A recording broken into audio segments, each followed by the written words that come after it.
Early in 2023, we had the exciting opportunity to undertake a historic building structures and assessment survey on farmsteads on the Wallington Estate, Northumberland.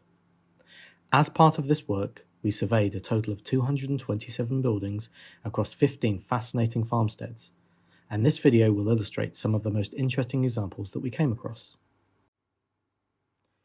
The earliest example of those surveyed relates to the structural remains of a late medieval to early post-medieval chapel, situated within a parcel of woodland to the north of Wallington Farm. This structure had previously been understood as a former house with a piggery attached. However, the survey work was able to identify a stone piscina set within the fabric of one of the walls, which connected with a stone chute known as a sacrarium on the opposing side.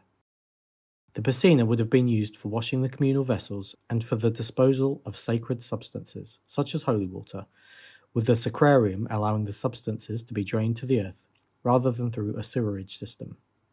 The area of the piscina connects with a square structure of well-dressed sandstone, which likely functioned as a small vestry, with piscinas often placed near to these areas.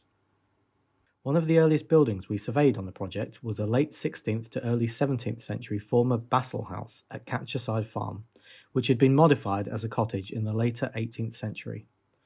Bassal houses are found across the Anglo-Scottish border, in areas previously afflicted by border reavers.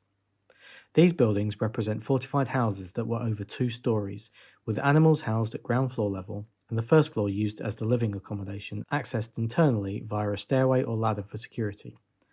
For defensive purposes, these buildings had to have extremely thick walls, with the building in question formed of large, irregularly sized rubble sandstone blocks of over 1 metre in thickness. The building retains a low-height, arched animal access door, evidencing the previous function. The survey works also encountered a unique farm building at the model farmstead of Wallington Farm.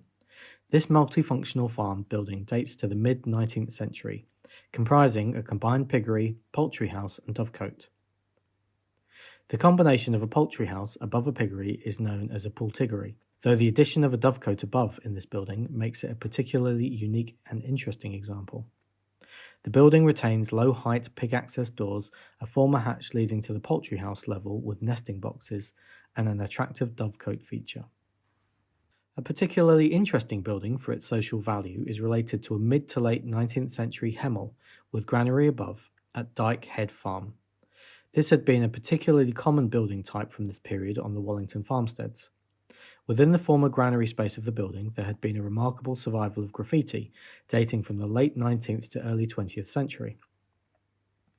These pencil inscriptions recorded historic events as well as aspects of everyday life. This includes inscriptions such as Queen's Funeral Today, February 2nd, 1901, and Very Heavy Snowstorm, April 15th, 1903. The graffiti also includes several drawings of individuals, including one depiction of Queen Victoria. If you would like to find out more about this project, follow the link to our website found in the description.